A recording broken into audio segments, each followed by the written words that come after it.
Good evening, everyone. This is Chris on IMTN Worldwide Radio, and this is around the ATL Side Notes. I'm going to talk about missing games and missing shots. Now, last night I actually did an episode in regards to players missing games, but for some reason, you couldn't hear me. It was on mute. So I would appreciate anybody who ends up watching this live right now, go to the comment section and let me know if you hear me. I'm also broadcasting on Facebook, and I'm also broadcasting on Twitch at the same time. But if you could do that, I would appreciate it, because I won't go a whole hour talking to myself if I don't have to. All right. So as I wait for someone to comment, of course, make sure you subscribe to the IMTN Worldwide Radio page on YouTube. You can see that scrolling right there. Also, you can follow on Facebook and Instagram under IMTN Worldwide Radio. You can follow myself and my co-host Jordan Jackson on Twitter, Intellect ATL, and Jordan23 ATL. And as I mentioned, we're on Twitch, IMTN Worldwide Radio. Go and check us out there. Also, our show tonight is brought to you by Southern Classic Transportation. Make sure you call Dennis at 404-291-0150. So if you have that midnight train to Georgia that you got to get on, but you don't know how to get there, or you want to go a little bit more comfortable than Uber or a taxi for that matter, or Groom Transportation, maybe you're going to Tennessee, get chauffeured there instead. You got to go to Texas possibly, or San Antonio. Call Southern Classic Transportation. And again, make sure you let them know Around the ATL sent you. Again, the number is 404-291-0150, and the website Southern Classic Limo. A lot of people actually went to New Orleans to go see the Falcons play. You had people go to Denver. Now, they didn't drive to Denver, of course, but hey, if you went to Denver and you came back, you might have gotten picked up by the service there. So make sure you hit them up. Last but not least, don't forget, you book you a photo shoot right now, you get a couple of discounts and or extra looks. So visit imtnworldwideimages.com. You can also visit IMTN Worldwide Images 1 on Instagram. I will travel to Atlanta if at least 5 people book me. I live 2 hours away, so I can't come up there for just one. Just letting you know now. All right, so that's the housekeeping for today. And I just pressed the wrong button. Oh, it's up. So, like I said, last night I did an hour show on players missing games and how it affects or doesn't affect your team. Unfortunately, you couldn't hear it, so I deleted it, and I'm gonna do that show over. But I'm adding something tonight as well because of that Golden State Warriors game. Missing shots is bad, right? Can one player miss all the shots and lose a game in an NBA game? Can one player take 105 shots? Anybody? Raise your hand. Do you agree with that? Can one player take 105 shots in an NBA game? I mean, last year we saw DJ Murray shoot 44 times, so I guess there's an outside possibility, but we've seen players take half of that many shots and score 60 in a game, or almost 60. Trae Young did it once, right? So when you have a game where, and I'm just preluding what I'm going to talk about, because I'm going to talk about it first. When you have a game where, let me back up. I have always said I'm never going to shoot my team out of a game. If I miss my first 3 shots in a game, I'm not shooting for a while. I'm posting up. I'm setting screens. I'm blocking shots. I'm rebounding. And then if I get another opportunity to take a shot, I'll take it if I'm open and see what happens. But I'm not going to just shoot. I'm not going to do that. Why do that? Does that win you a game? Have we seen a history of that working for the Atlanta Hawks? Let's put it like that. When you have players going 2 for 17 and 5 for 17 and all this, have we won those games regularly? Have we? And again, why aren't you mad about the players who have those type of games? Because I continually never see anything of anybody being upset when you see it happen time and time again. Now, I've shown you on around the ATL side notes over the last few months and the last few years of games where players are doing that, not named Trae Young, and no one ever says anything. And we lose the game. And no one ever says anything. So again, I'm asking, can one player take 105 shots in a game and you only blame one person? There's 10 people who played in the game. Does that seem reasonable? So let's talk about the Golden State game. And I'm gonna just break this down really basic because I'm gonna spend some time on it, but not a lot of time because I want to talk about my first subject. Okay, but I'm reversing it just for tonight. I'm adding this. Okay, so in the first quarter of that game against the Golden State Warriors, the Atlanta Hawks, plural, okay, shot 8 for 25. That means they shot the ball 25 times and they hit 8 shots. They hit 8 field goals. Now, in that first quarter, again, I'm going to try to blame Trae Young for everything, right? He took 1 shot in that first quarter. So outside of his 1 shot, what about the other 24 field goal attempts? Is it his fault that the team went 8 for 25? Because if he only took 1 shot, that means he passed the ball a certain number of times, right? The team shot 8 for 24. Take his shot out of it, right? Now, in the second quarter, the team went 7 for 25. Now, in that quarter, he did shoot a little bit more. He went 1 for 5. Not great at all, right? But the team still, take his shots out of it, still shot 7 for 20. That's still bad. Who took all those other shots in the second quarter? They hit 8 shots in the first and 7 shots in the second quarter. If you go back and look and see what the Golden State Warriors were doing those quarters, again, if you're not recognizing that you're shooting your team out of the game, somebody on the bench has to say something. But as my co-host Jordan Jackson mentioned when we talked earlier this evening, the philosophy of our team currently is just keep shooting it. Let's shoot all the threes that you can. I'm making up a voice, of course. He also mentioned how Trae Young doesn't shoot mid-range shots like he used to. He was one of the best mid-range shooters in the game. And now all of a sudden, he doesn't take those shots anymore. Does he? I haven't thought about it, but now that once he said that, I thought about games over the last however many games, and he's right. Because the philosophy is let's keep shooting the 3. Let's keep shooting it no matter what. No matter what, even if we lose the games, just keep shooting 3. Does that make sense? Well, I'm going to keep going, though. Third quarter, the team shot 12 for 31. That's a little bit better. Trae was 3 of 5 in that third quarter, but then JJ was 1 of 6 in the third quarter. Fourth quarter, the team was 8 for 24. Trae only took 1 shot in that fourth quarter, mostly because he only played 5 minutes. They took him out the game at that point.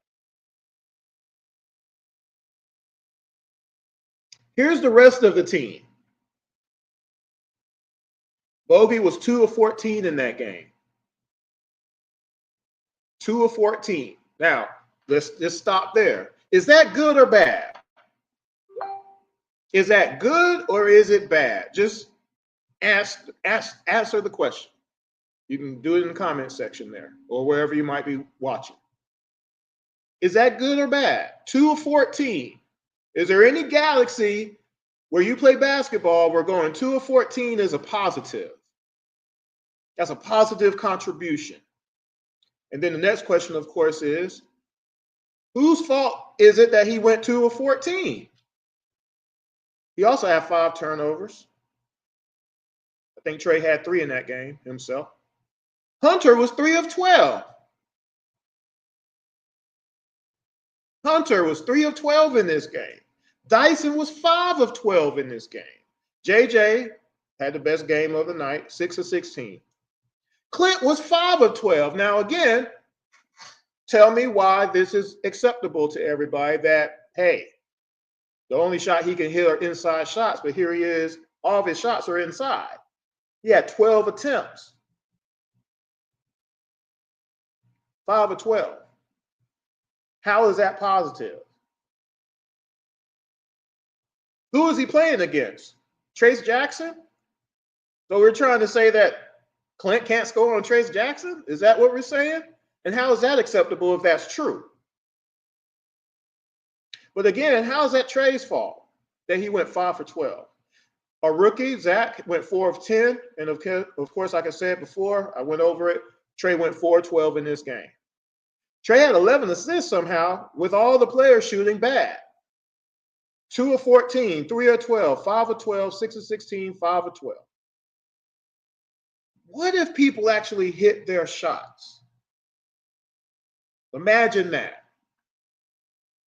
Because whose fault is it when you miss a shot? Who are you blaming? What man are you blaming that you missed a shot? You see what I'm saying? Because now we're talking offense. I haven't been talking offense a lot over the last few weeks when I've been doing my game reviews of the Atlanta Hawks. I've been focusing on defense, but over the last couple of days, I have a little bit. And I started with the Washington Wizards game, game 5. I'm jumping ahead a little bit on my notes. Should I go there? Let me see if I can do this. Oh, where's there? Okay, so game 5 is against the Wizards. We left 35 points on the floor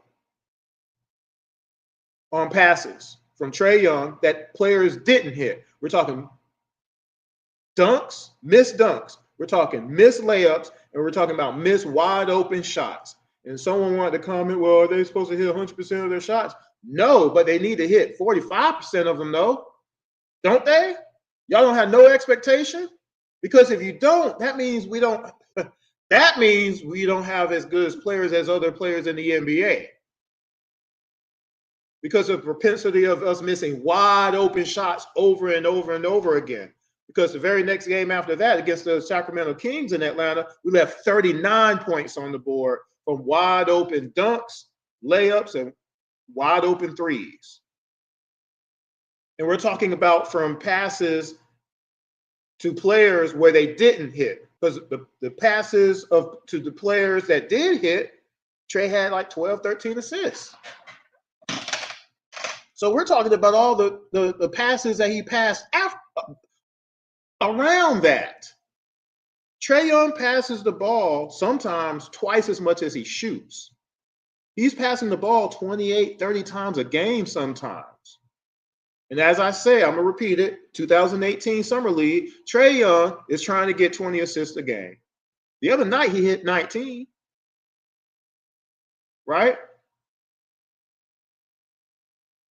So right now, Trae Young still leads the league in potential assists per game. What is that? It sounds just like what I said. Potential assists. So he passes the ball to a wide open person, and you expect him to hit it, but he doesn't. But that was a potential assist. There's 20 of them, 20 a game.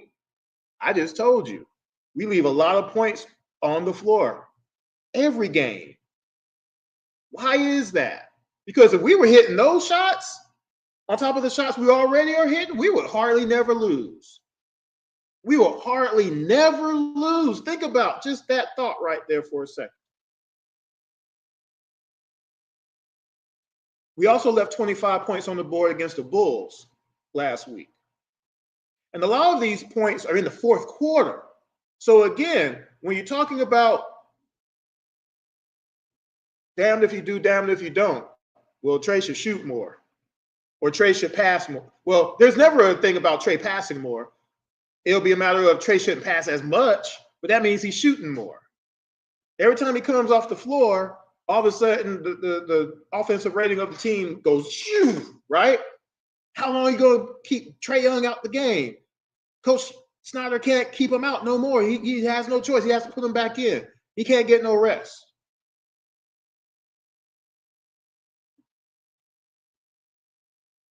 But we're missing dunks, layups, and wide open shots, though. Like, and if you notice, Trae hasn't been shooting as much. Now, and Jordan, again, my co-host, Jordan Jackson, who's not available, he's helping his mom as she battles cancer, so that's why he hasn't been on the show lately. But he also mentioned, well, I think I mentioned it, that Trae still might be hurt. And that might be going into his field goal attempts because he had 12 attempts last night. He had 7 the game before that, 16 against Portland, 16 against the Bulls, 15 against the Wiz. The last time he had more than 16 shots, it was that Pistons game where he was 11 for 25. He had 35 points, 13 assists. But as I've said over the years, over the last 6 years, Trae Young wouldn't have to score as much if people would hit their shots. Trae Young is always trying to, at the very beginning of the game, getting people involved, getting people the ball. He's passing. Eventually, he starts scoring as per need as he sees what's going on, whatever's going on the court, because he can score. Okay? But if people hit their shots, he wouldn't have to. He doesn't have to score if people were hitting their shots all the time. And we've seen that. We've seen a glimpse of that with that 19 assist performance. But that could be every night. Literally, it could be every night. It really could. And I'll get to a little bit more of why in a second. So the Hawks were 12 of 46 from 3. Now, again, how is that acceptable and why is that Trae's fault? People not hitting their threes. We shot 26% from 3. We shot 46 of those bad boys. We only hit 12. Whose fault is that? So Hunter was 0 of 6 from 3. He didn't hit 1 3. He had 22 points the other night. He had 10 last night. Consistent. Bogey was 1 of 7 from 3. So the 2 players that I said we should expect at least between 25 and 35 points a night, possibly, didn't give us that last night. Kind of needed it. Now, again, we know Bogey is coming off injury and everything, but that's pretty bad, right? And Hunter just had 22. So why would we expect him to go 0 for 6 from 3? Not sure. Zach, the rookie, went 2 of 7 from 3. Trae went 1 of 6 from 3. Now, that's Trae's fault. He went 1 of 6 from 3. We can blame Trae for his shooting. But how can we blame Zach? I mean, how can we blame Trae for Zach and Bogey and Hunter? How are people coming up with that formula? But again, bump the three-point shot. We couldn't hit anything from the floor. We were 35 for 105 last night. So that's what I was talking earlier. We shot the ball 105 times. We hit 35 shots. Whose fault is that? We also didn't hit free throws. We were 15 from 24 from the free throw line. Now, let me skip a little bit here before I get to some of the meat of this. The reason I talk about not shooting your team out of the game, if you're shooting and missing and you can't stop the other team from scoring, you got to change up. Because every time you miss that 3 and the other team comes down and scores a 3, you do that 3 times, that's 9 points right there. It's easier to get a 2 if you want to score a 2. I don't care that Clint is not a back to the basket player. You could still post him up. You could play high post with Clint. He's tall enough to do that. Give him the ball at the high post, and then you cut. Now, he ain't a great passer. I know we might get a turnover, but try it. Let's see, what's the worst that could happen? We need to set more screens. Let's get an easier shot. Come in a little bit. Hunter goes 0 for 6, but he's a stop and pop guy. Why can't he just shoot from mid-range? Why is he shooting all these threes and he's not hitting? After the third miss, come in. Hit a 19-foot shot. You can hit that. Same thing with Bogey. We didn't do that, though, did we? We just kept on shooting. Meanwhile, Curry, Buddy, Kuminga, whoever, they're just hitting shots. Did we win the game last night? Did we win like that? With that philosophy? I'm asking anybody. You can comment. Don't be scared. The Hawks gave up 40 three-point shots to Golden State, and they hit 14 of theirs. Remember, the Hawks are the worst in the NBA in giving up threes. We're giving up 17 threes a game, 40% from three, and we give up at least 42 threes per game. There you go right there. That's bad. Guess what? It takes a whole team to give up that many threes each game. The Hawks also, though, gave up 62 points in the paint. So whose responsibility is that? Did Trae Young give up all 62 points in the paint? Now, I haven't done the review of this game. I'm not going to get to this one for a while because I'm behind.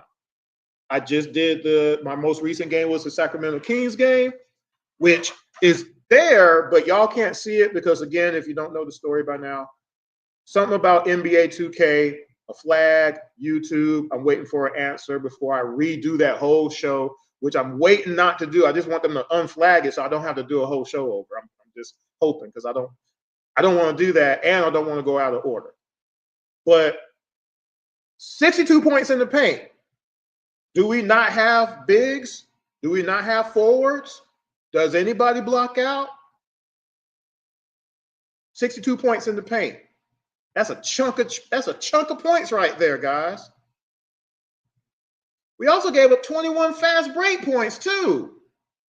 That's your difference of your ball game right there. Besides the threes. Again, every time you miss a three, what's the other team doing? And our team does. I'll go through the tenets of what we don't do, right? If you've been watching the show. Where am I at? Having pride on defense, stopping the ball on a fast break, which means you're stopping the lead guy. Stop him and make them do something different. Don't let them dictate what's going to happen. Stop the ball. Rotate to the open man, right? Lock out on a jumper. Contest all shots. We got so many flat foot, non-hand raised, non-jumping, so-called contested shots. This is so embarrassing. Staying with your assignment throughout the possession. We're terrible at that. The whole team is terrible at that, but some are worse than others. And believe it or not, it's not Trae. We don't communicate. We don't call out screens. Half the time we give up wide open shots because we're so selfish or self-righteous, I don't know which one, that we won't call nothing out. We won't talk.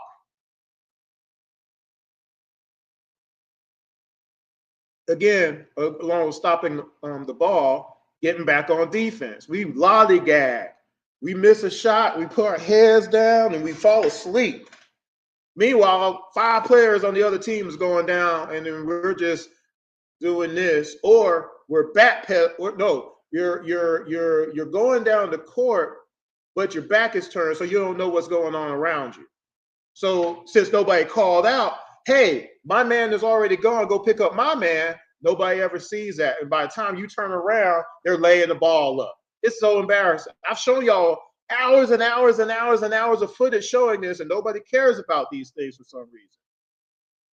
And of course, my favorite, overhelping. There's just no reason to overhelp when your man has gotten around the screen. And you still gonna go to the ball carrier anyway? And then let your man get stupid. But anyway. So again, when the Hawks miss threes, the other team always scores. That's going to put you in the hole real quick. You can get down by 12 points on 4 shots, right, in the NBA today, right? So at least mitigate that by hitting some twos. Getting to the line, getting some free. Well, we didn't hit no free throws, but at least get to the line. Stop the momentum. Don't just keep chucking it up, chucking it up, chucking it up. Oh, that's 9 points right there because the other team is good.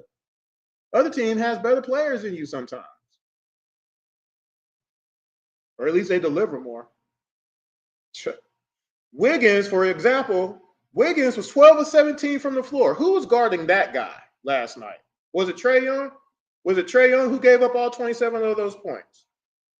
He hit 3 threes. Jackson Davis was 6 of 11 from the floor at center. Who was guarding him? Was Trae Young guarding him too?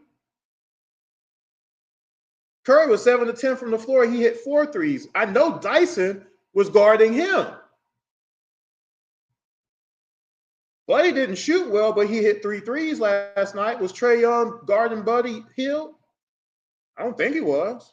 Might be wrong. I watched the game, but sheesh. And the bad thing about this game, the Warriors overall didn't really kill us other than the 4 players I just mentioned. And not really Buddy Hield, but he did hit those threes, and it put us down because we weren't hitting nothing. He didn't have a great shooting night, but those 3 threes, they counted. It's 9 points. It's not sustainable to just keep missing shots for again, let me repeat this. In the first quarter, the Hawks were 8 of 25. And in the second quarter, we were 7 for 25.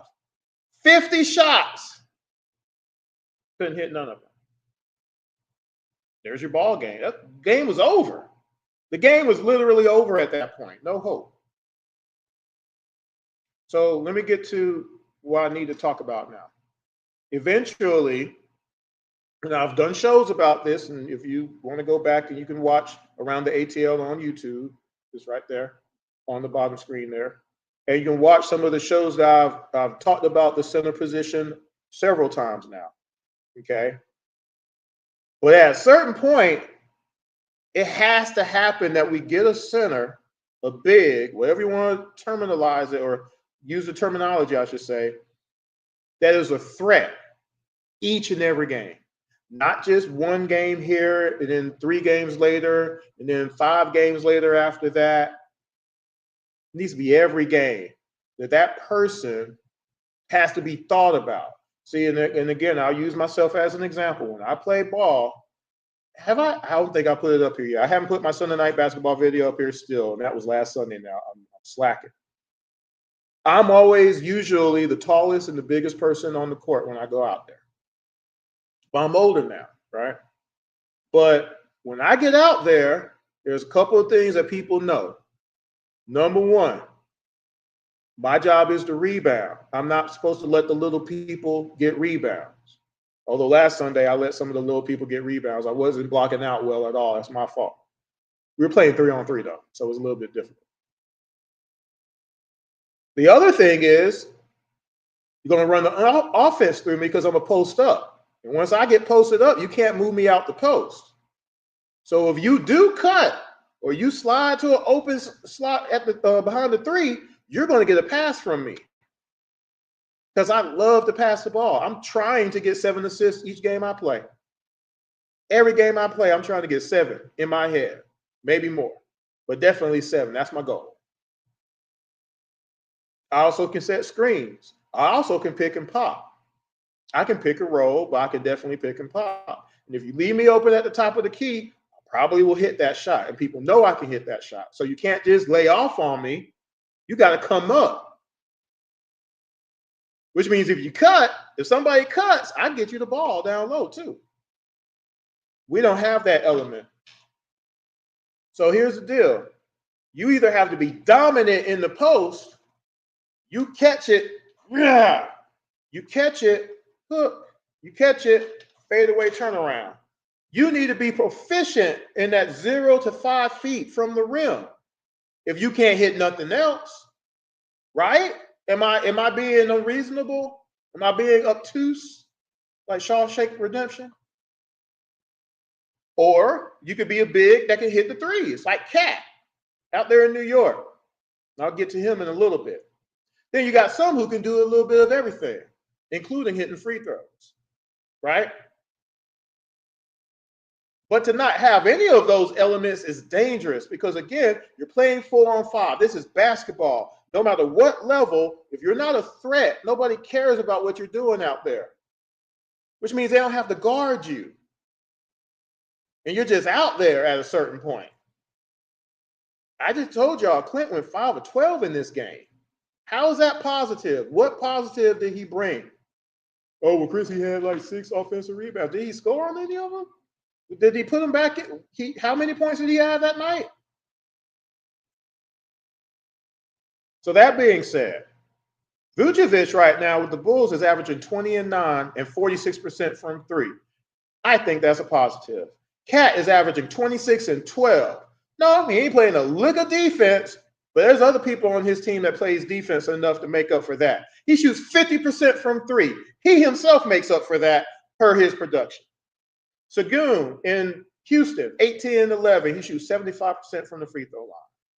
Joel is having his worst season since his rookie season. He's still giving you 19 and 7 but every night he has the potential to give you 30. And everybody knows it. He's just playing bad right now. Probably because he don't want to be there no more. I don't know. Jacob over in Toronto is averaging 17 and 11 right now. Zubac in Clipperland is averaging 15 and 12. AD 30 and 11 again. Wemby 22 and 10. Sabonis 20 and 12. Sabonis is all 6'10", really probably 6'9", but he dominates on the inside and he finishes everything. And he can hit his free throws. And he doesn't even really shoot threes. He can, but he doesn't shoot that. He hits everything on the inside, though, don't he? 20 and 12. Chet, 16 and 8. Joker, of course, 29 and 13 boards every night. Right now, this minute, Clint is at 11 and 8. Is he making a difference at 11 and 8? Is he making a difference at 11 and 8?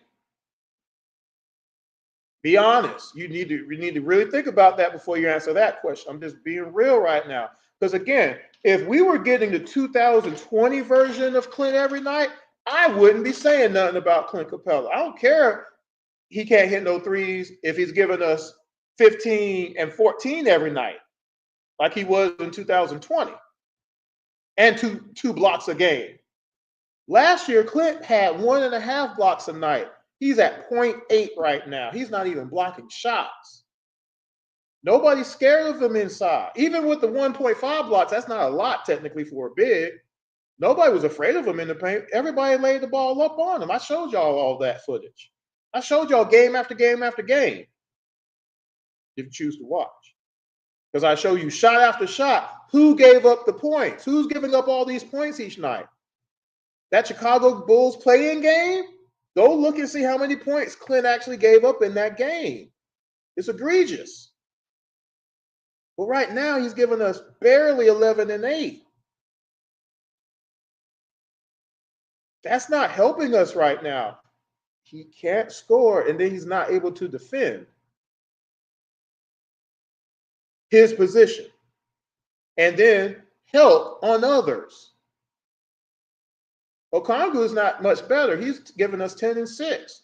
And right now, he's a disappointment as far as I'm concerned. I've been defending him for a minute because I feel that he should be starting, but not this season right now. I can't say that anymore because his defense is bad. He had that 11 and 11 game the other night and everything, but he does finish better than Clint to a great extent. He does hit free throws better than Clint, obviously at 70. He's at 79% free throw. So that makes him a threat, at least doing that, right? Although last night, couldn't tell, right? He can't hit the three. He's a threat. You got to stick him. But he hasn't been consistent at all. But really, it's the defense that worries me because he used to be a lockdown guy. He could switch and do all that, but he used to be really good on the inside, and he's given up a lot of points these last few weeks. But we don't have the impact at the 5 that other teams do. And here's the thing: teams that might not have the impact player at the 5, the reason that it doesn't matter to them because they got so many other impact players on that team, all at the same time. because that's how they were built and created. Draft, free agency, trades. Right? And at a certain point, the Hawks have to do that to compete. And we have just refused to do it. Now, again, though, I said that this year, this offseason, we finally did some things that were close to what we did in the 2020 season. Because if you remember the 2018 to 2019 season, rosters were trash. 2020 got Gallo. We got Clint. We got Bogut. We got Lou. We got Solo. All of those, that mixture of talent and veteranship and things of that nature, and it all gelled at the end of the season. And Trae plus those guys, we went to the Eastern Conference Finals. So again, with this group, again, if things work out, usage and everything, and everybody plays to their best of their ability, I believe this team can do the same, but not right now, not like this, not without some adjustments, not with a philosophy adjustment at the worst. Because right now, we can't sustain this. We can't keep missing all these shots. We're missing a lot of shots, guys. And you hear Bob say it. Like, these are wide open shots. Like, you got to be a little bit, you're going to, again, as a player, like, I'll give you another example. I have the ball at the top of the key. I'm looking. I see someone cutting, or I'll dribble drive a little bit, or I'm backing up, and I got my man cutting, and I do my Magic Johnson. You know, y'all know that one. And then my man misses it. The first thing my man says, "My bad, Chris." Because it's disheartening when you have a really good pass and then you blow the layup. That happens with the Hawks way too much, guys. And primarily with Trae Young passing the ball to you. We got to start hitting these shots because we're leaving 25 to 40 points on the board each night from Trae Young passes that don't become assists. He leads the league in potential assists at 20 a game. That's a potential, get that right there. If you just do twos, that's 40 points right there that we're leaving on the court. I told y'all, again, all you got to do is go to NBA.com. You can pull all this stuff up yourself. As far as impact, before Clint, we had Al Horford, obviously. That will be our most impactful center since Clint. And before him, it would be Mutombo, rest in peace. Before him, Moses Malone, because we actually did have him in a Hawk uniform for a couple of years. And before him, Bob Pettit. But guess what? It's only Bob Pettit and Moses Malone that has recorded a 20-point year in a Hawks uniform. No one else has done it. Al, his highest was 18. Think about all the players that we had to go up against as centers in the league since the 80s in the Eastern Conference alone. We had to deal with the Orlando Magic and Shaq and then Dwight Howard. That's just two right there. You see what I'm saying? Patrick had 2 iterations of the Knicks that he took to the finals. He won 2 Eastern Conference championships. You see what I'm saying? We can go on and on and on. But at a certain point, when will the Hawks make that a priority? Like, it don't matter, because it does. Porzingis ain't even playing with the Boston Celtics right now. But he does play with the Boston Celtics. They got their guy. Helped them win a championship last year. They went and got him, right? Said, man, we can get better. We got Al, but we can get Porzingis and put Al on the bench. Al's still playing pretty decent. He had 18 the other night out of nowhere, right? He can still hit a shot. But I just read you a list of centers, mix of the East and the West. We can't get none of those guys. Ayton is still out there, 15 and 10 guy. You'd probably be a 20 and 10 guy here. Trae Young passing him the ball, because guess what he can do? He can actually hit the shot and the free throws. But that's what I was saying in the offseason. Oh, by the way, again, just a reminder, since 1996, The Hawks have only drafted 3 centers that were 7 foot or taller. Priest Lardell, Keith Benson, and Eddie Tavares. So if you're not going to get a center that has skills, get somebody that has size that can maybe help deter some shots at a 3-a-game, 4-a-game clip. Or you go get a center with skills or a big with skills like a Sabonis, like a Sagun, right? That can make passes, that can board, deter some shots, but finish all their shots inside because they got touch. Got touch, not just throwing it up there. What in the world? And that's why I said if we didn't get a big, that meant Clint and O were going to have big seasons this year. And so we got Zach. And I said, okay, well, in this case, then we need to go ahead and start O and have Clint come off the bench. Let's have Clint just worry about getting boards, and O can be the offense, and O can close out the games. Because in the fourth quarter, there's no reason to have Clint out there in the fourth quarter. There's nothing he can do to help the team in the fourth quarter. Nothing. You foul him, he ain't going to hit no free throws. He can't hit no shots. You got to risk him missing 3 or 4 field goals in the fourth quarter? No, you're not going to do that. And I will give Quinn credit for making that adjustment finally this year. But now that means O got to come through, and he hadn't been doing that. So then I'm like, well, where's Nance? We do have him on the roster still, don't we? Anyway, like I said before, Clint had 1.5 blocks last year. He's at 0.8 blocks this year. Clint had 10.6 boards last year. He's at 8.3. So again, if your sentimentality is he's getting 10 boards a game, he's not even getting 10 boards a game anymore. If that's your threshold of success, he's not doing that anymore. On top of everything else that I mentioned. O is at 10.9 points a game, 6.5 boards this year, 79% from the free throw line. His blocks are also down. That's why I said he's not playing as good as defense as he was the last few years, really. He was 33% from 3 last year. He's at 22% this year. Although he did hit a couple last night, so I don't know how that affects it. Because I wrote this the day before that.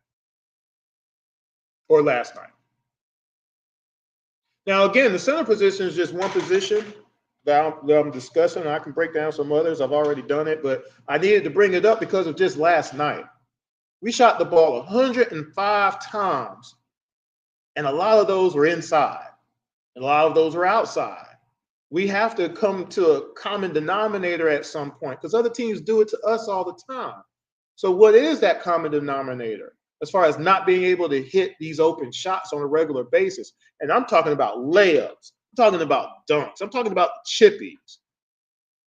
Last year, 2023, again, as a reminder, I've already gone through this before on different shows and episodes of Around the ATL. Make sure you subscribe.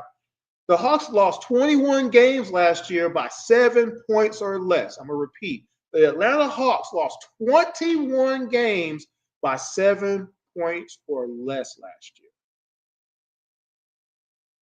If you just win half of those games, the Hawks are in the playoffs. Easy last year. But we lost 21 of those games.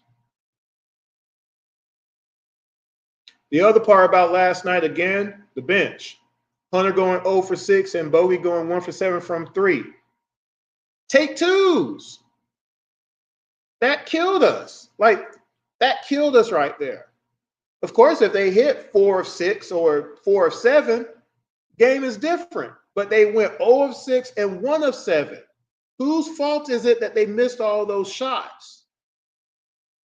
Why would you ever think about blaming somebody else for you missing a jump shot? Would you do that personally? Hey, man, why'd you make me miss that shot, man? You were in my way. You were on the other side of the court. You on my team. You made me miss a shot. What? You see how silly that sounds?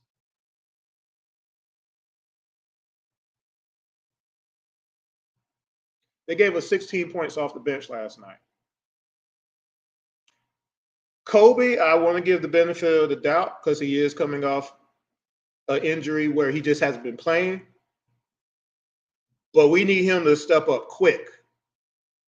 Again, and I warned everybody about this too, though, that one game in the preseason against OKC can't be it. You can't show us all that and then don't do it again. That ain't going to be right. We're giving you the keys to be the actual backup point guard, which we haven't had a legit backup point guard really since Lou Will and Jeremy Lin, basically, right? For all intents and purposes.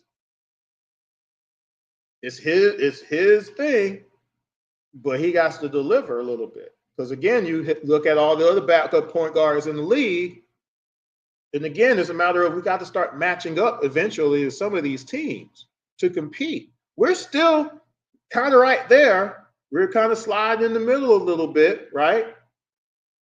At least we're not in 11th, 12th, and 13th place.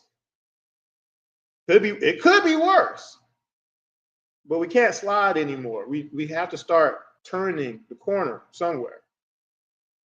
But again, the whole team was involved in that loss last night. It wasn't one person. It wasn't one person's shots. It wasn't one person's rebounds. It wasn't one person's lack of blocks. It wasn't one person's turnovers. It wasn't a one person show. It never is. Now I've talked about that a lot. And I don't know if anybody plays basketball, but again, I have never seen a team play another team that just has one player on it. It's never 5-on-1. I've never seen that before. Never seen it before. And again, I believe that this team can still be the 6th seed in the East. I believe if things really go right, they could be in the Eastern Conference Championship this year. I've said that. And I've actually posted it. I actually posted when I posted it. I believe it was October 2nd on Twitter. If you want to go back and look. But again, go and check out my previous shows. And I've actually posted some of my previous shows on previous shows. So you can actually watch all the breakdowns of different players and different parts of the seasons and things of that nature. So go check that out. Hope you enjoy it. Now, that was the first half of Around the ATL Side Notes, talking about missing shots. Okay. Now I'm going to go into what I originally was going to go into last night, but for whatever reason, it was silent. Okay. And I know it's working this time because before I closed out my Twitch, it came on. So I saw it. So I know it's working this time. So I'm happy.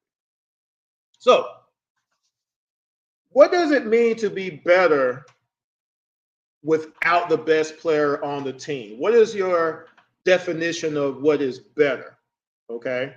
So, in sports, you got 500. You're even, right? You're not winning, but you're also not losing. You got under 500 where you're definitely losing, and you got over 500, above 500, where you're definitely winning games, right?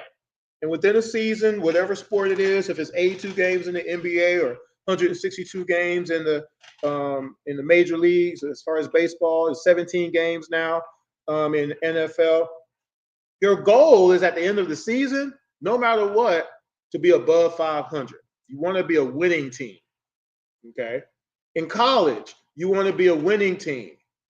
Because if you're just an average team, you're going to be, if you're a 5 and, I don't know how many games sometimes, but let's say you're 6-6 in college, right? You're going to go to the Rayovac.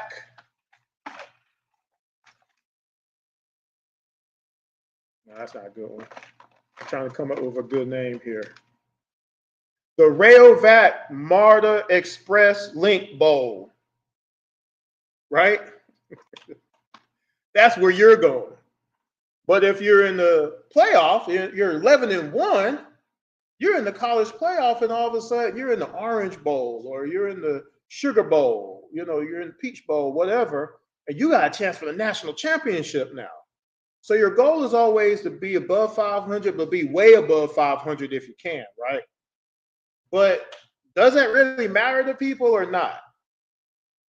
I'm asking. So when you get to this part of the show, again, you go to the comment section and let me know what you think. I would like to know. All right. By the way, and I didn't mention this at the very beginning, we will be within a certain period of time. Our first show on the radio is coming. There's a local station that has agreed to put us on. It's going to be a 30-minute show. So I'm excited about that. It's coming. Can't make no official announcement until we know date and day and time frame and stuff, but it's coming. So hopefully when that show happens, we'll have some people who want to call in. I don't know. Might be kind of interesting. Might be fun. But anyway, so what does it mean to be above 500, under 500, whatever? Can you legit say that being under 500 is better than being above 500? Okay, again, this is for all the sports people who play sports. Are you really happy that your team went 5-9? You happy that your team went, I don't know, 50-90 if you're in baseball or something, right? But when do you call it to say being above 500 is better than being under 500? I'm saying this a few times because I really want you to get the gist of this here. Now, let me add something to it. When do you call it when a player is missing and that player is the best player on the team? And when that player is gone, the team plays well. In fact, the team looks like they're playing very well. Does it matter who or when things are happening to where those wins might be coming? Does that really matter? Or is this sheer wins and losses, and because they have more wins, we have to be better without that person? Because again, if you can use a time frame and a section of games to have the perception that the team could be better without a person, but then you look overall and be like, man, that's a lot of losses though overall. Man, if they were really better, why aren't they 20 games over 500 better without that person, right? So here's what I want to do. I'm gonna name some teams. I'm gonna try not to give it away, but I'm gonna give you some win-loss totals with and without a player. Okay, and then you let me know, does this mean that this team is better without said player? And then I'll give you their overall record and then let you, again, come up with your own decision on that. So this particular team in 2022, they were 21-7 without this particular player. 21-7. Now, you know, I'm not great with math, but that's 14 games over 500, isn't it? So I'm asking you, does that make this player not that great? His team was 14 games over 500. They missed 28 games. Wow, I just realized something. 21? Yeah, that's 28, ain't it? I have to post this on Twitter. But anyway, in 2022, this team was 21-7. Hopefully I'll remember that. I'm gonna bring that up later. I'm just not realizing that at 11:23 at night. That is hilarious. I'm tired. I've been up all day.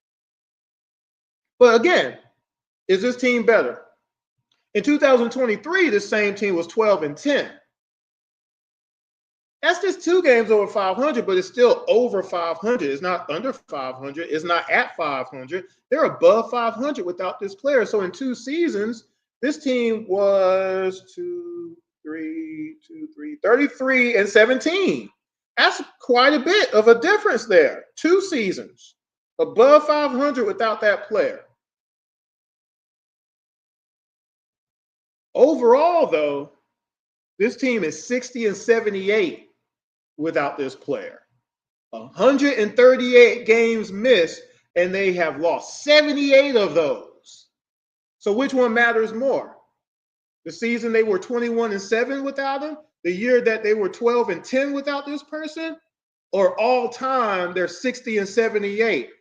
Which one is better? You want to know who the player is? John Morant.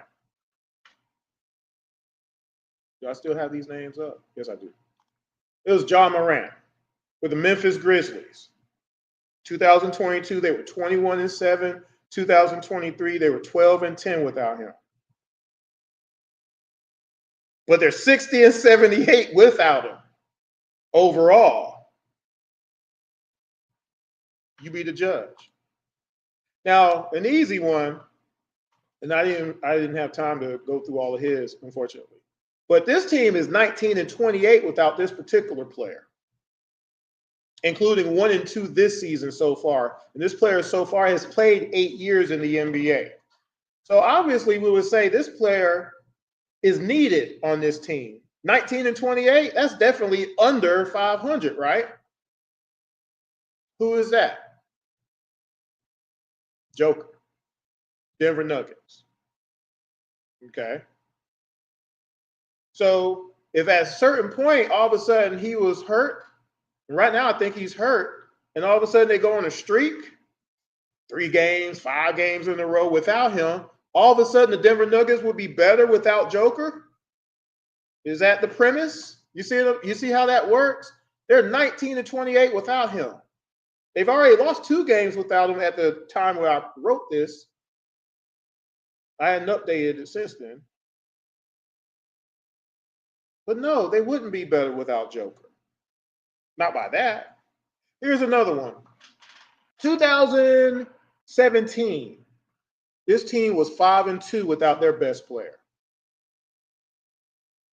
2020, 6-5, above 500 again. 2022, 11-8, above 500 again, right?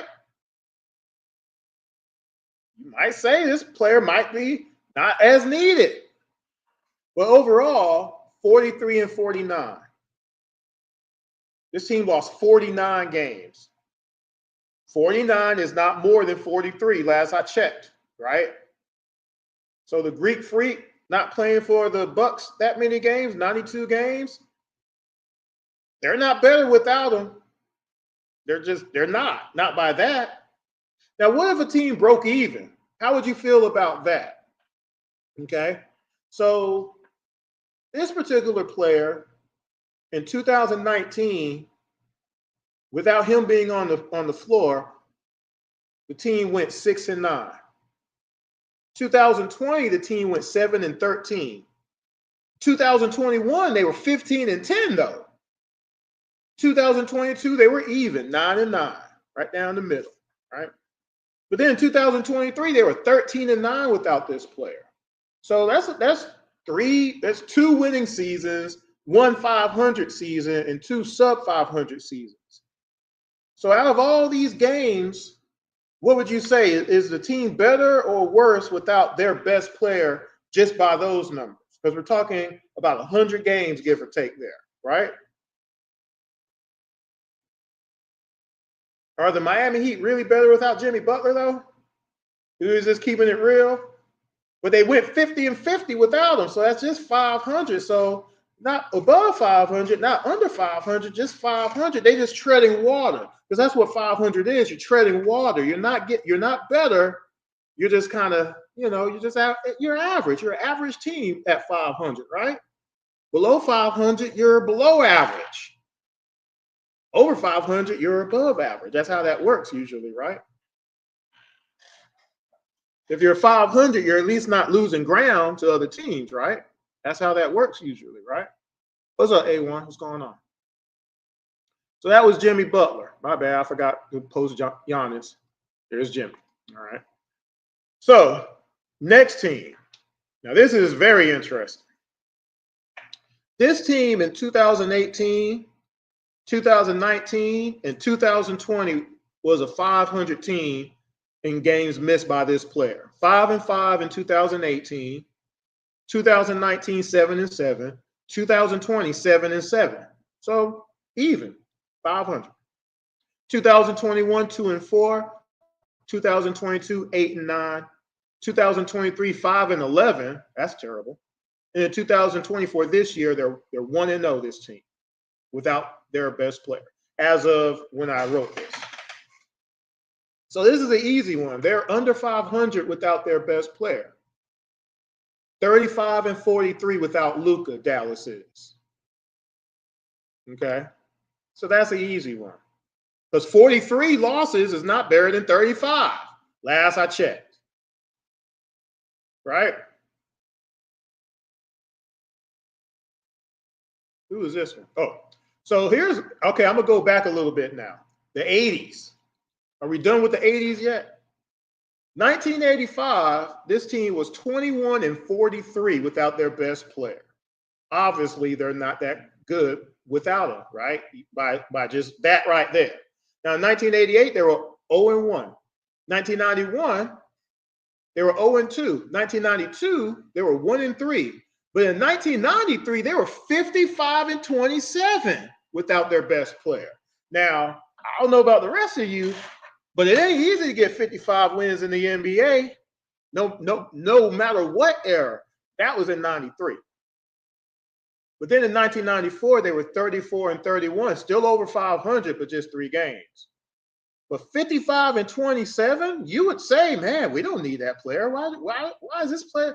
We can trade them to somewhere else. We can get something else that we need because we good. We don't need that player, right? 55-27, 34-31, back-to-back winning seasons without that player, right? Michael Jordan. The Bulls really better without Michael Jordan? Really? Are they better without Michael Jordan?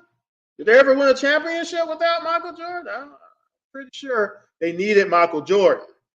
But 55-27 might tell some people no.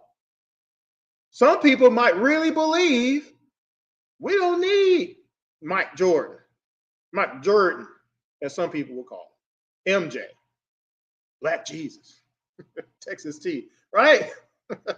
Beverly Hillbillies, right? What do y'all think, though? Let's talk about another team. Now, this is a little bit more difficult because I wasn't able to do more than a few years on this one. But this team was above 500 without their best player. 1990. Let me go back to the 80s. We're done with the 80s. 1985, this team was 6-4 without their best player. Without their best player, they were above 500. So some people might say, man, we can go without. We're okay. 6-4. 1986, 2-0. 1987, 5-5. 1988, 3-2. So basically 500 or a little bit above 500. 500, a little bit above 500. Then in 89, 1-2, and 1990, 1-2. So 18-15 in these games that I just compiled in these few years here. You really think that the Los Angeles Lakers are better without Magic Johnson? Can you really say that? Because they were 18-15 in those games? Someone would say, man, we don't need the Magic, man. We don't need Irvin Magic Johnson. You don't need that cat. He turned the ball over too much. He had 11 turnovers 3 times in his career. By the way, Trae has only had 10 turnovers at one time so far, right? Still 6 is a lot, but it's not like he's turned the ball over 11 times in 3 different, time periods or whatever. By the way, let's just talk about turnovers a little bit. One thing I also started doing is checking to see, okay, well, did the other team score all the points off of his turnovers? Because if that's happening, yeah, these turnovers are getting worse. But most of the time, they're not like scoring on all his turnovers. Y'all know that, right? I do check for that stuff. Trae Young does lead the league in turnovers still, 4.2. Right behind him is Luka, 4.0. So right there. Right behind him, this is all time, by the way. Westbrook, 3.9. Magic Johnson, 3.9. Isaiah Thomas, Bad Boy Pistons, 3.8. When you pass the ball a lot, there's a propensity that you're going to turn the ball over. Yes, some of Trae's are real bonehead. They don't need to be, they're not necessary. But the rest of them, I don't mind that much because I know he's trying to get the ball to his players because he could just be shooting. He could just go full Sith Lord and say, I'm not passing the ball to nobody. All them passes are going to be my field goal attempts. I'm trying for 50 every night. And because of his free throws, he probably could average 45 if he wanted to. I've said that before. For the amount of passes that he does in a game and the amount of times he actually shoots, I'm just saying, if all of a sudden he wanted to just say, nah, I'm going to do a DJ Murray. What if Trae took 44 shots in the game? First of all, he hasn't done that. Even in that game against Portland a few years ago, he scored 56. He didn't take 44 shots to get 56 points, guys. Y'all know that, right? Some of you, revisionist history, you might think that, but that's just not true. All right, let's talk some Hawks now. Because I wanted to give you a roundabout of a lot of different players before I got to the Hawks in this subject matter here, okay? So, this particular player, in 1988, the Hawks were 2-0 without him. 1989, they were 1-1. 1990, 0-1. Then 91, 16-24. That's bad. And then 92, 4-7. Of course, y'all already know who I'm talking about. Hawks aren't better without Dominique Wilkins in any iteration. But why? But why not though? Because again, per a lot of people's thresholds, Dominique didn't win a championship, didn't win the Eastern Conference championship, didn't win an MVP. Why don't y'all have the same disdain for Dominique? Oh, by the way, he also wasn't known for his defense. He also didn't shoot well in the playoffs. 42% in the playoffs, 24% from three. You want to talk percentages? Let's talk them all, right? But nobody hates Dominique Wilkins. He also didn't have no help around him, as opposed to the legacy teams in the East who had Hall of Famers all around them.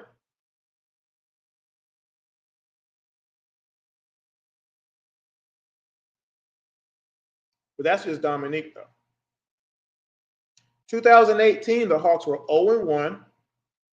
2019, the Hawks were 2-5. 2020, the Hawks were 5-4. That's the. Let me before I say something there. They were 5-4, one game above 500. So that's above 500 right there. 2021, 3-3. 2022, 3-6. 2023, 14-14. And 2024, 1-0. So the Atlanta Hawks without Trae are 28-33. So let's do the math. Is 33 losses better than 28 wins? Anybody can answer on this one for me. Let's just look at 2023. 14-14, that's where?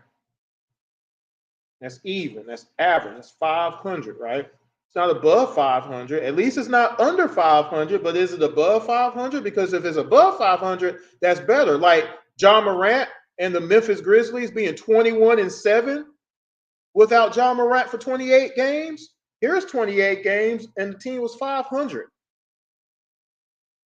Why did we lose those 14 games, though, by the way? Because, again, there's a lot of people, their premise, their whole mindset, their whole livelihood, I guess, is that the team is worse with Trae Young, and it's Trae Young's fault that we lose all games because of his defense and his defense alone. They don't care about Bogey. They don't care about Clint. They don't care about Hunter. They don't care about nobody else doing their job. Just Trae. There's 12 other people on the team, but they want to try to blame one person, even though he ain't the one giving up all the points, and I've shown y'all that. But what about those 14 losses, though? Because they won 14 games, some of them by the skin of their teeth, obviously. I've shown y'all those games. But I also showed you the 14 losses to say, well, if Trae's not on the floor, how did we lose any of these games? Because he's not there to hinder anybody from playing defense. I keep coming back to that because people keep talking it, and they don't give an explanation. They don't show no documentation. They don't show no video. They don't show anything to say, here's why we lost those 14 games. They were Trae Young's fault. It couldn't be his fault. He wasn't playing.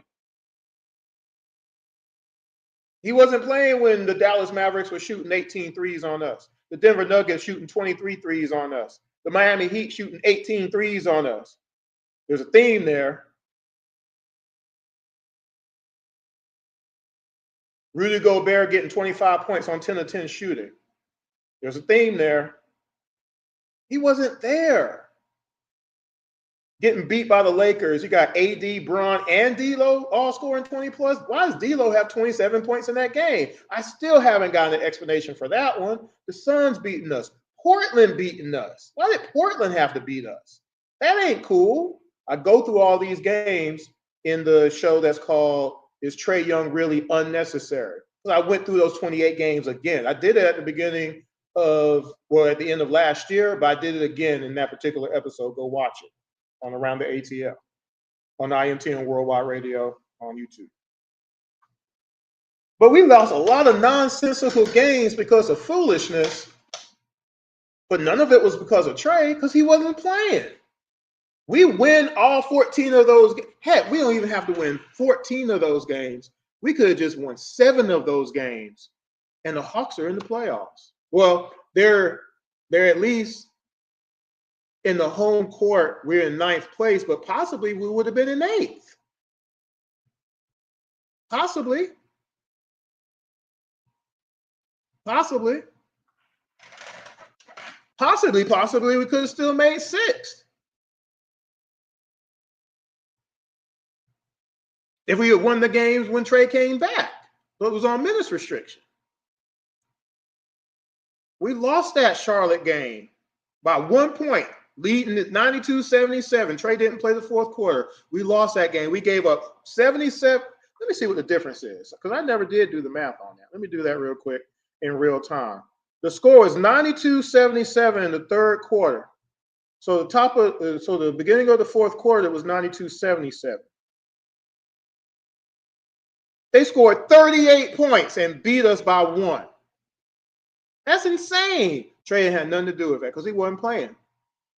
He left the game 5 of 5 from the floor with 10 or 11 assists.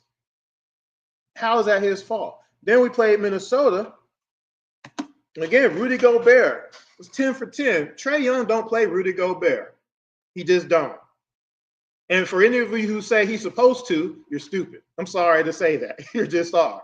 There is no way in the world you can legitimize saying Trae Young is supposed to play Rudy Gobert and stop Rudy Gobert. So who's playing Rudy Gobert? Because he looked like he was a Hakeem Olajuwon out there. 10 of 10 shooting.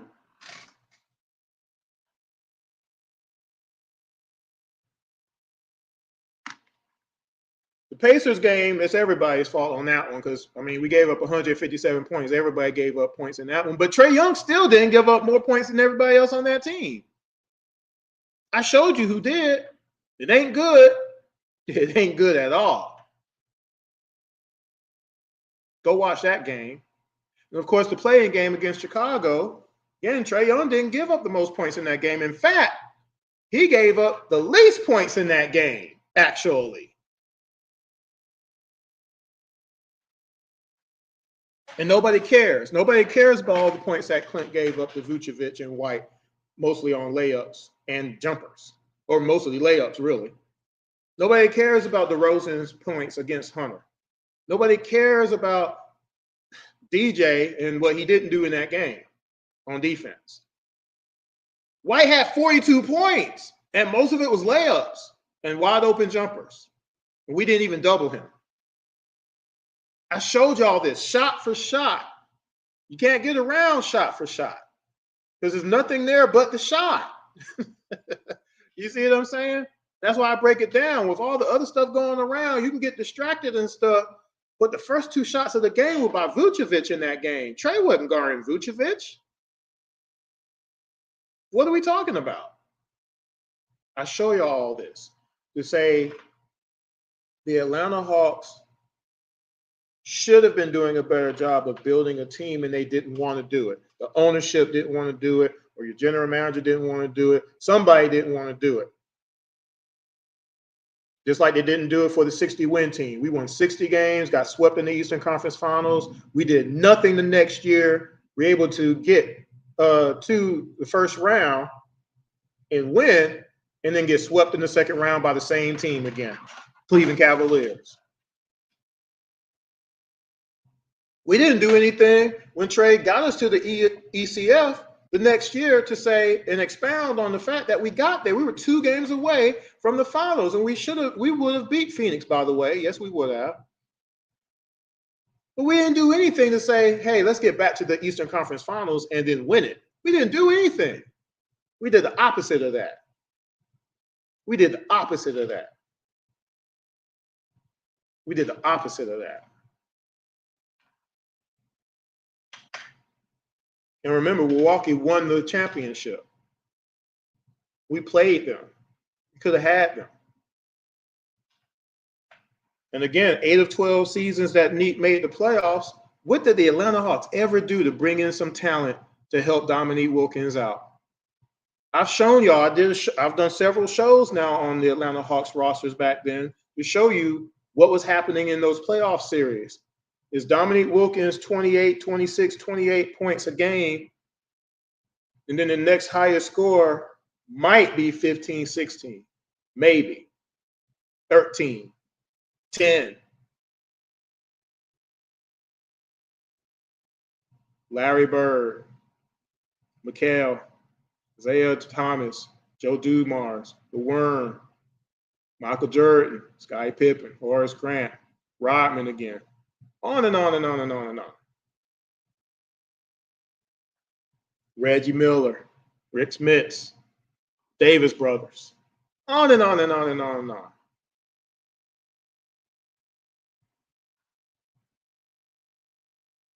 I don't know what's going to happen this year. I'm hoping that things even out a little bit more and players do play better overall, because I believe they can. I mean, Zachary hasn't been consistent, but he has the shot to do it. But maybe it's a confidence thing. I don't know. But at least he can do other things on the court. So that helps even it out a little bit. But yeah, he has to start hitting his shot a little bit more consistently. He needs to stop shooting threes all the time. I know it's the coach, but we gotta peel back and let him drive to the basket a little bit.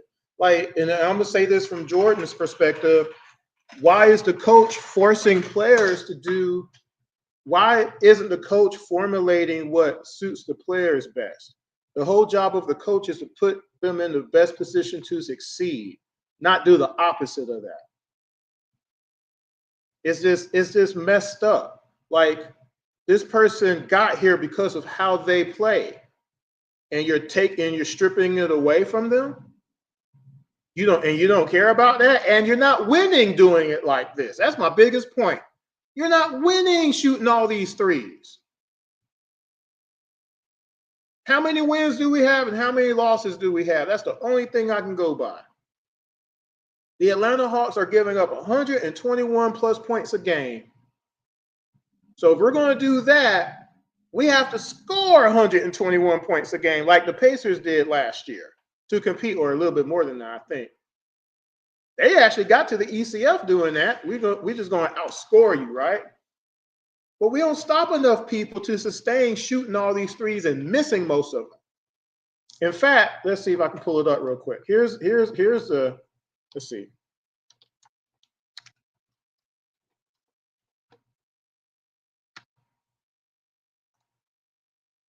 Uh-oh, this is not what I want. I'm trying to do this on the fly. Give me a second. The Atlanta Hawks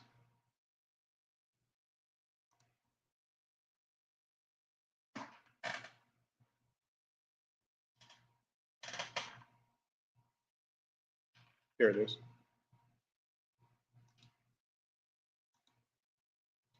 The Atlanta Hawks are 19th in three-point percentage. So they're shooting 36% from three, okay? So if we're shooting 36% from three and we're allowing 40% from three, how does the math at that point? You see what I'm saying now? We're 19th in the league in threes. That means there's 18 teams above us that shoot better than three than we do. That's not sustainable. And listen, we're shooting Where am I at? Where's the number?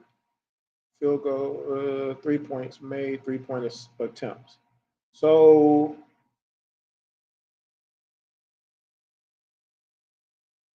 we're shooting 36 average right now. And we give up 42. You see what I'm saying? we're going to shoot more? That'd be crazy. Let me see who shoots more. Boston Celtics, look, listen to this. The Boston Celtics shoot 53s a game at 37% from three. The Hornets shoot 44 times from three, also at 37%. But the Hornets are 6-9, and the Boston Celtics are 12-3. The reason that the Boston Celtics can get away with that is because they have a whole team formulated to play defense. That's how they drafted, and that's how they are being coached. They got the players to fit that. And then they also got players that can hit threes. When you mix that together, you can do that. The Bulls shoot 42 threes at 37% as well. They're 6-10. Golden State shoots 41 threes at 38%, and they're 11-3.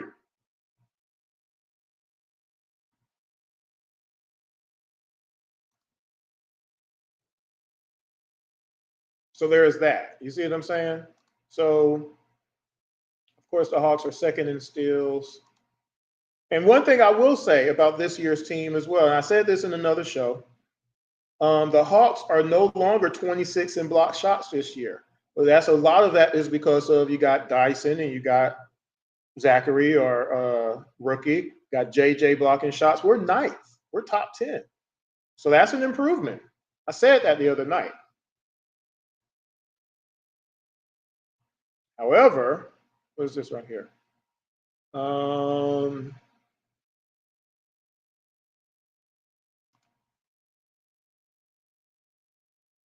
We're 22nd in free throw percentage. I already told you we're 19th in three-point percentage. We're 19th in field goal percentage overall.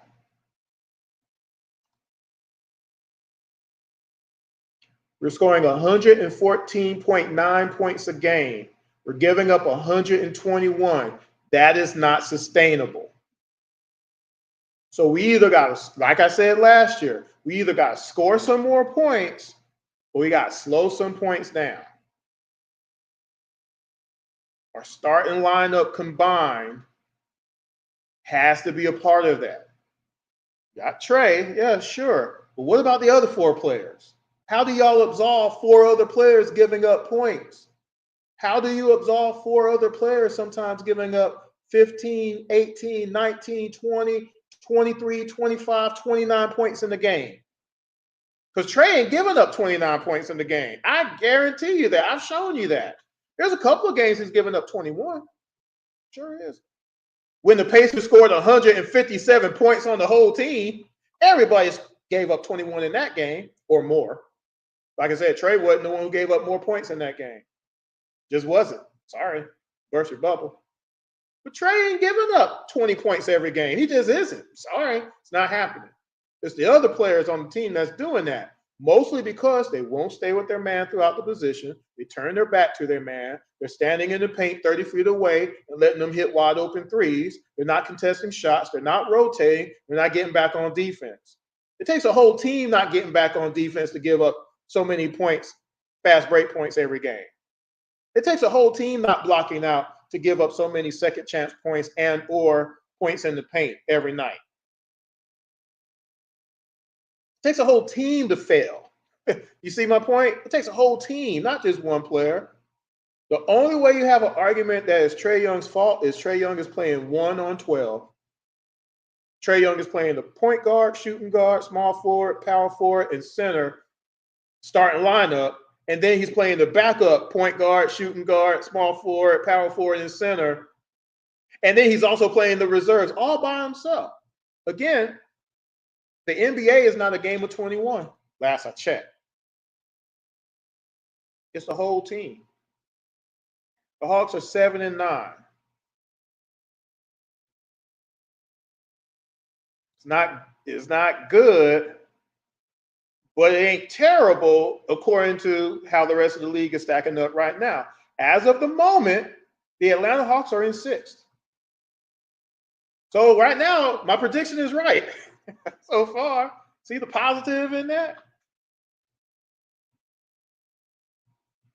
We need a win streak, though. We need a win streak really bad. Right now, the Knicks have a 4-game win streak. They're 9-6. Excuse me. they're 9-6 and in 3rd. Orlando just lost a game. They're in 4th. Miami just won a game. They're 6-7 and they're in 5th. The Hawks are 3 games out of 3rd place in the East. That's not bad. That's doable. Stay afloat.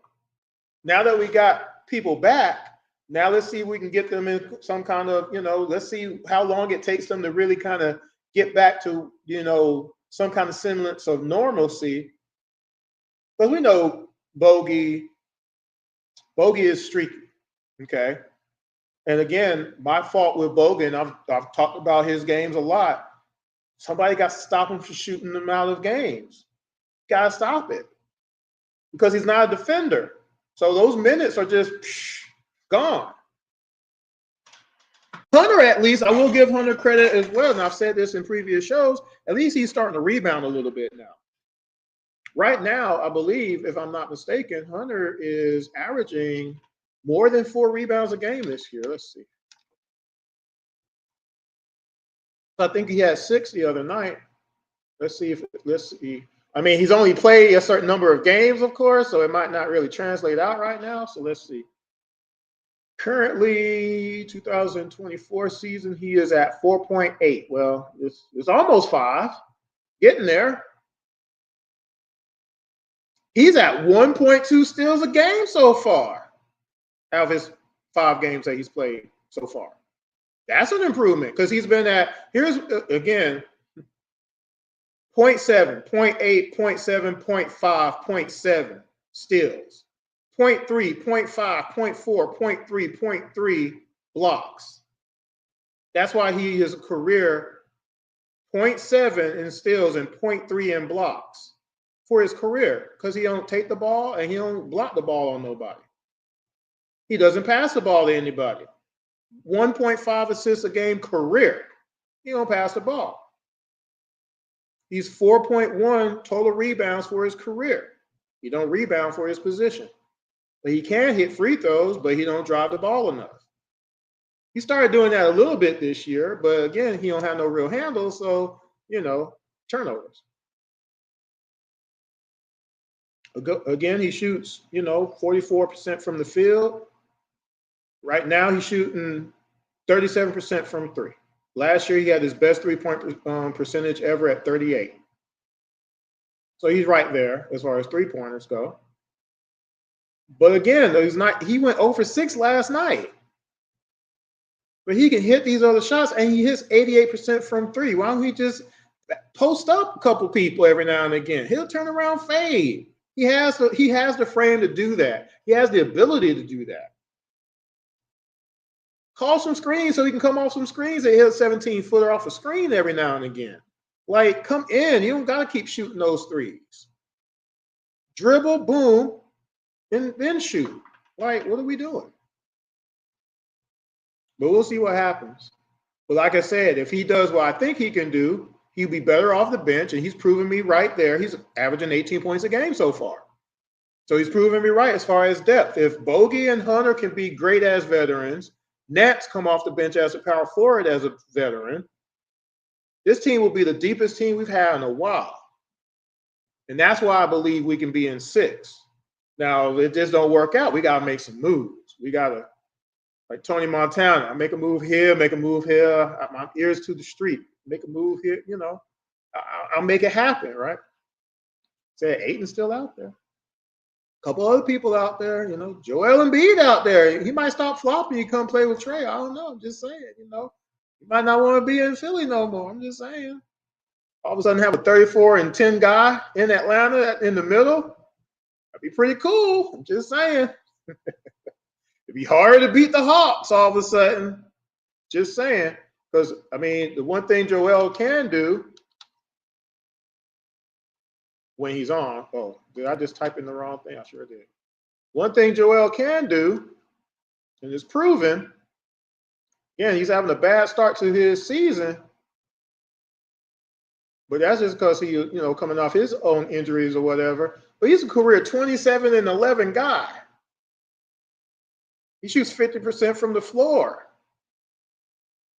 It's pretty good. I'm just saying. I mean, he even passes the ball a little bit. 3.6 assists a game. Gives you a block and a half every game. He doesn't turn the ball over. He has 82% from three. I mean, from the free throw line. What does he shoot from three? He's not shooting good from three right now, but he shot 38% from three last year. He's 33% career.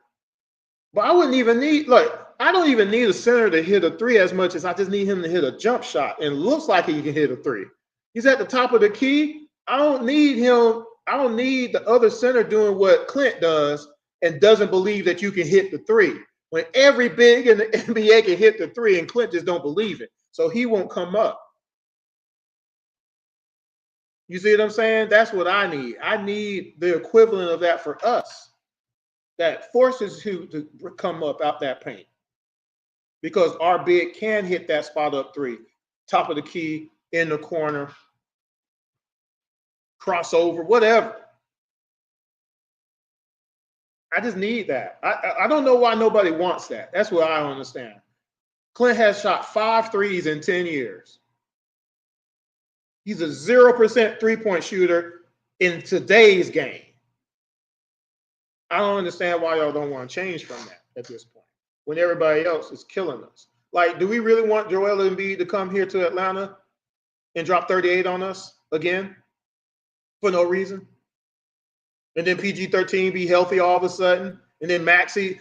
Do we really want to see that? I don't think we want to see that. But anyway, guys, let me get out of here. Thanks for watching. A1 forever.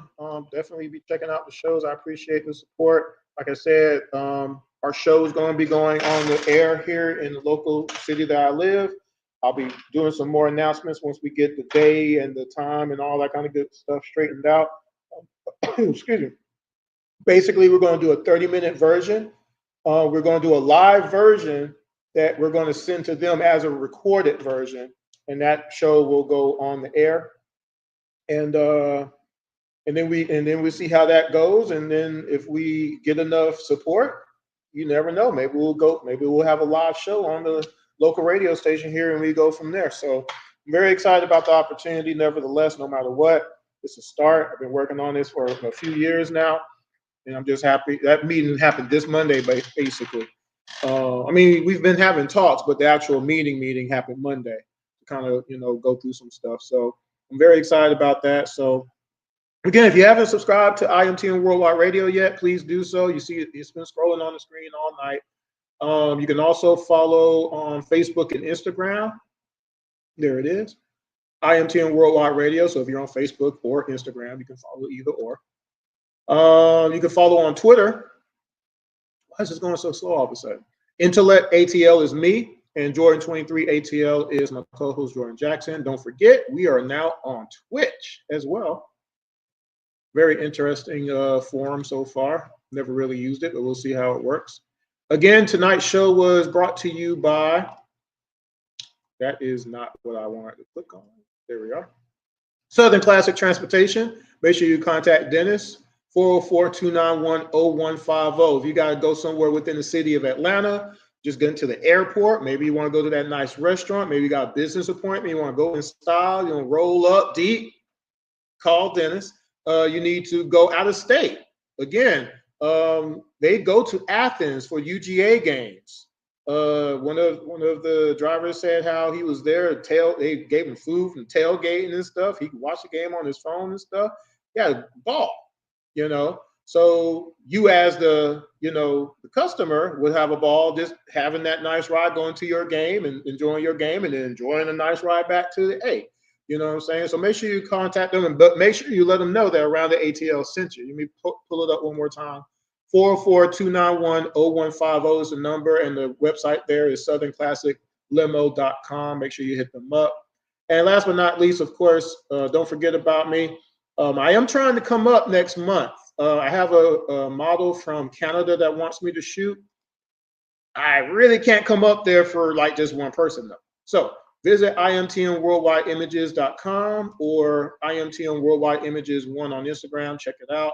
If you know somebody who needs to, get images, I'll show you a little bit. Here's a headshot here.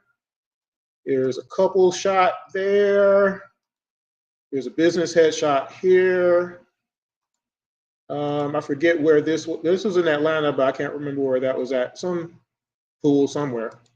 And then Twin Peaks Restaurant hired me earlier this spring. This is one of the pictures from that shoot. Nice, pretty girl right there. So again, make sure you hit me up if you need photos as well. That being said, I'm going to go and get out of here. Again, missed shots.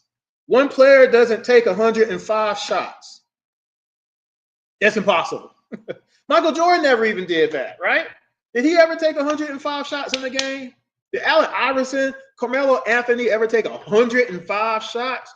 No, it's a whole team that took shots and missed shots and made shots. So you can't put a quota on shots necessarily. But all I say is peel back a little bit. Don't shoot yourself out of a game.